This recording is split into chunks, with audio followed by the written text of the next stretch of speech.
देख रहे हैं एसएमसी आवाज सैफी अब्बास के साथ। एसएमसी आवाज में एक बार फिर आपका स्वागत है। सिंगरौली जिले में भाजपा कार्यालय में सांसद महोदया श्रीमती रीति पाठक पत्रकारों से रूबरू हुई और क्षेत्रीय समस्याओं के साथ साथ बेरोजगारों का जो दोहन हो रहा है, बेरोजगार काम के लिए जो लाइन लगाए हुए हैं और वो भी कंपनियों जैसी तमाम कंपनियों में दलाल उनसे पैसे लेकर ठगी कर रहे हैं, इस गंभीर मुद्दे पर भी उनसे बात हुई। इसके साथ साथ जो रेलवे लाइन है इसकी दोहरीकरण और इसमें जो विलंब हो रहा है इस पर भी उन्होंने बताया कि इसका काम तेजी से चल रहा है। इसके अलावा जो निजी स्कूल इस लॉकडाउन में ऑनलाइन पढ़ाने के बाद जिस तरह से पैसा ले रहे हैं इस पर भी उन्होंने बात हुई। उन्होंने कहा कि प्रशासन से इस पर बात हो जाएगी। इसके साथ साथ कई ऐसे गंभीर मुद्दे हैं जिन पर उनसे बात हुई। आप ये सुनिए। इसके साथ हम आपको ये भी बताएंगे कि पत्रकार वार्ता में सांसद महोदया तमाम समस्याओं पर उन्होंने अपने पक्ष को रखा, अपनी बात तो किया ही, लेकिन इसके साथ साथ जो समस्याएं हैं वो अक्सर वहीं रह जाती हैं। जैसे बेरोजगारों की जो समस्याएं हैं ये कोई नई नहीं है, बेरोजगारों का जो दोहन हो रहा है ये नई नहीं है, लेकिन आखिर इसका सटीक हल क्यों नहीं निकल पा रहा है, इस पर भी हमने उनसे बात किया। बिजली कटौती ने लोगों को लालटेन युग की याद दिला दी है और पिछले कुछ दिनों से बिजली कटौती कुछ ज्यादा ही बढ़ गई है। लेकिन जब इस सवाल पर सांसद महोदया श्रीमती रीति पाठक जी से बात की गई तो वो ये मानने को तैयार ही नहीं है कि बिजली कटौती हो रही है और वो बार बार ये कहती हैं कि कोई बिजली कटौती नाम की चीज तो है ही नहीं। आप भी सुनिए। अभी जिले में लगातार बिजली कटौती भी हो रही है और कटौती नहीं हो रही।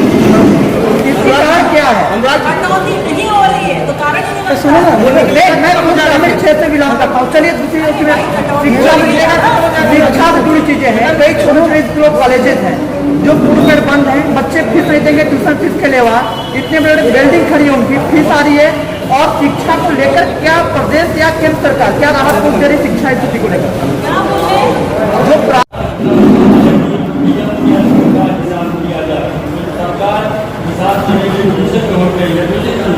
महाराष्ट्र हाईकोर्ट से महाराष्ट्र हाईकोर्ट से वहाँ की सरकार ने हिसाब मांगा। इसके हिसाब लेने देने का समय नहीं है, ये काम करने का समय है। कांग्रेस वालों का ये चरित्र ही है, जिस तरह से वो हर चीज में घपला करते हैं। उनके तो जो ऐतिहासिक उपलब्धियां जो है वो सिर्फ भ्रष्टाचार की उपलब्धियां हैं और उनके पास कोई उपलब्धियां है नहीं। वही वो सोचते हैं कि आज कहीं ना कहीं तो मिल जाए, कहीं ना कहीं तो कुछ पकड़ में आ जाए।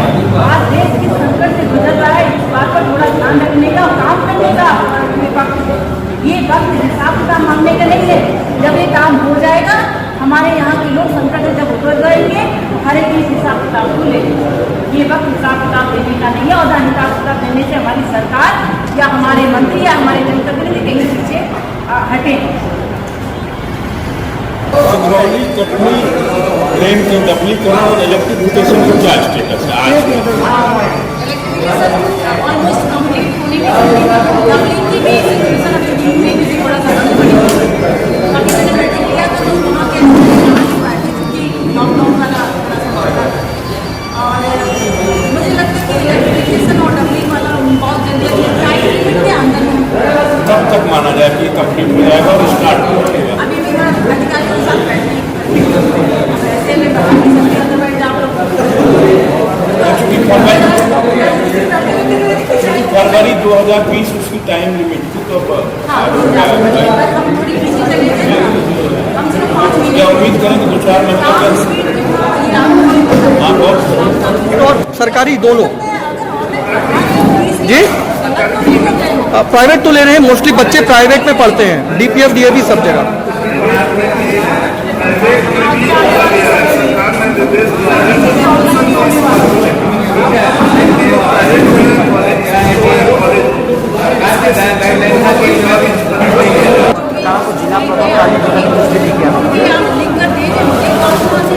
मैडम तमाम डीएवी, जिले के सारे डीएवी डीपीएस सब ले रहे हैं। ये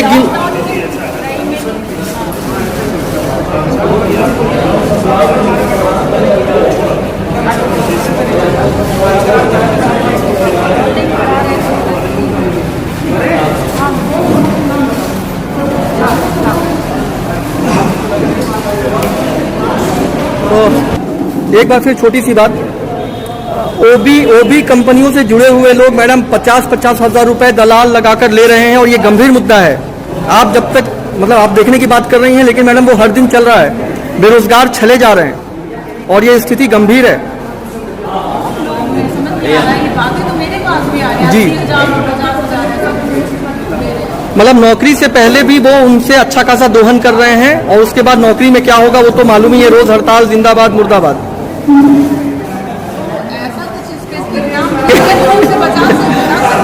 ठीक है, नंबर है, मैं देखता हूँ, मैं बताता हूँ। ठीक है, लेकिन मैडम आप भी अगर थोड़ा सा नजरें उधर घुमाएंगी तो नाम आपको मिल जाएगा। चीजें बड़ा कठिन है रोक पाना, ये अगर छुपोर हर जगह लगे चोरी मतलब बेरोजगारों को जो छाला जा रहा है उसे रोक पाना मुश्किल है, क्योंकि होड़ है, नौकरियों की होड़ है, वो परेशान है उसको लेकिन उसको लगता है कि इस होड़ में एक अच्छी नौकरी हम अपने हाथ से क्यों जाने दें, लेकिन पैसे देकर क्यों दें। मैडम इसकी तरफ देखने की जरूरत है, लोग आपकी तरफ देख रहे हैं।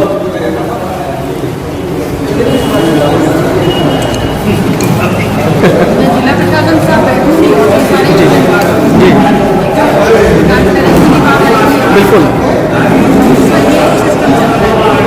अच्छा मैडम, केंद्र सरकार जी तब तक नहीं बंद होगा, तब तक हम नहीं जाएंगे। बिल्कुल हम जब तक नहीं जाएंगे, जब तक आगे न जाए तब तक हम सकते हैं। लेकिन मैडम नौकरी पाने की होड़ है, लोगों को लगता है अच्छी खासी फैसिलिटी मिल रही है। ये बहुत मुश्किल है रोक पाना। मैडम अगर 10 नहीं लेंगे, खुद ही दे रहा है, जो अपने खुद ही पैसा दे रहा है, ये पैसा ले लो मेरा दबाव। मैडम वो बोल रहे हैं पैसा दोगे तभी हम करेंगे। मैडम ये सच है, ये सच है मैडम। मजबूरी का फायदा हाँ, मजबूरी का फायदा उठा रहे हैं, ये बात सच है।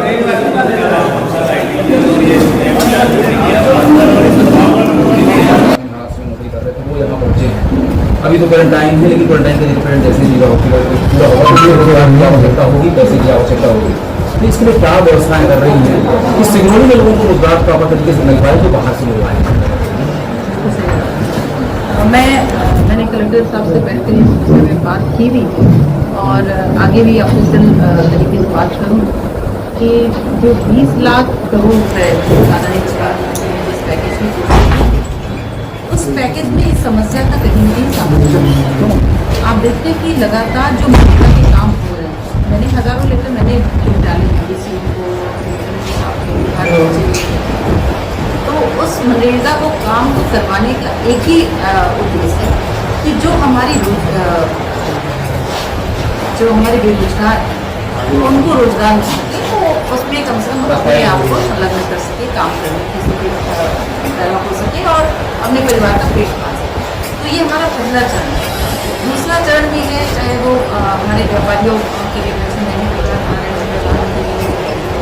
और प्लस रोजगार पैकेज में सेपरेट व्यवस्थाएं ऐसी की गई हैं जिसको ज़मीन को रुकाने का भी प्रयास है। अभी बहुत सारे हमारे मजदूर जो है वो क्वारंटाइन पीरियड में चल रहे हैं और जैसा ही इनका ये पीरियड खत्म होता है तो निश्चित रूप से ये जो विषय है वो प्रायोरिटी के साथ हम सबके समक्ष चुनौती के रूप में आता है। तो इसलिए आगे आने वाले समय में अभी 2-3 दिन की अवधि कलेक्टर साहब के साथ प्रदर्शन लेकर और क्या हम रूपरेखा ऐसी तय करेंगे। मैं कोशिश करूँगी कि मेरे सभी माननीय विधायक भी हों तो वो भी अपने अपना सुझाव से हमारे जिला के भी हैं।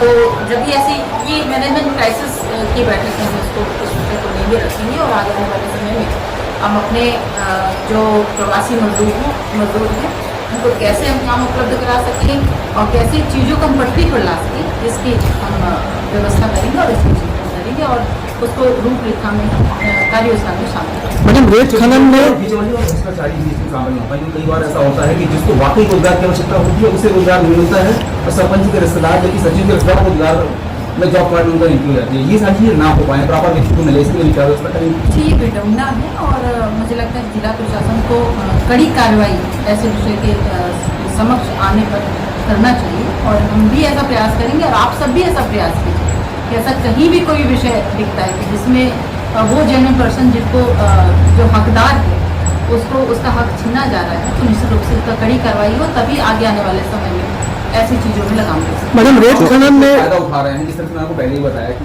जैसे कोयले का जो व्यापार है अवैध रूप से वो सिक्योरिटी में फिर तेजी से बढ़ गया है इस लॉकडाउन के पीरियड में। इससे प्रयास करेंगे कोल मंत्रालय से मिलकर। बिल्कुल मैं सचिव महोदय को तब लिखूँगी और अगर ऐसा है तो इस चीज़ पर नियंत्रण रखना है। ये विषय एक बार भी नहीं, सबसे पहले भी कई बार आ चुके हैं। अब गंभीरता से आप लोगों ने इस वाले विषय को ध्यान दिया है, मैं गंभीरता इस विषय को रिलायंस का एसडीएम टूटा था, लगभग 6 लोगों की मौत हो गई थी। आज भी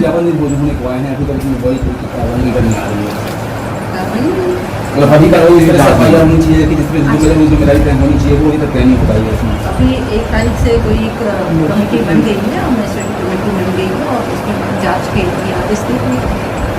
मैडम, श्रमिकों की बात हो रही थी, रेत खनन में भी पोकलैंड और जेसीबी से काम लिया जा रहा है। ऐसे में श्रमिक इस लॉकडाउन में प्रभावित हैं, तो उनको तो काम मिलना चाहिए ना? नहीं, ऐसा अगर हो रहा है कि ये बिल्कुल भी ये वैधानिक नहीं है और मुझे लगता है कि अगर ऐसा है तो इसकी जानकारी आप लोग भी पहुंचाइए और हमारी तक अगर जानकारी है तो जिला प्रशासन के माध्यम से कड़ी कार्रवाई इस पर। मैडम, हम लोग तो रोज लिख रहे हैं और ये हो रहा है, काफी बड़े पैमाने पे हो रहा है। कड़ी कार्रवाई इस पर। जी। पत्रकारों ने जब उनसे पूछा कि बरगुआ में फ्लाईओवर कब तक बनेगा, तो उन्होंने एक हैरान कर देने वाला जवाब दिया। उन्होंने कहा कि केंद्र और राज्य सरकार से पैसा तो आए, अभी तो हालत काफी खस्ता हाल है। उन्होंने ये जवाब किस संदर्भ में दिया ये तो वही जानती हैं, लेकिन इस तरह के जवाब पर बातें तो बहुत दूर तक जाएंगी ही। फ्लाईओवर में बरगांव में बनने का था, उसी तरह की बिल्डिंग है। अब तो सब राज्य सरकार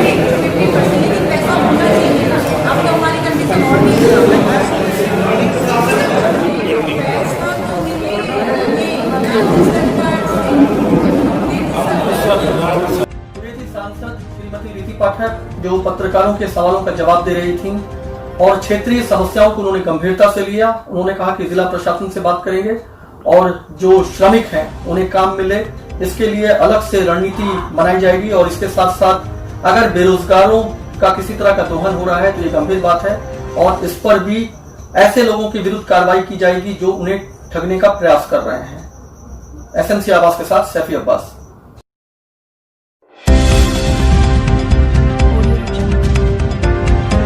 आप देख रहे हैं एसएमसी आवाज, सैफी अब्बास के साथ।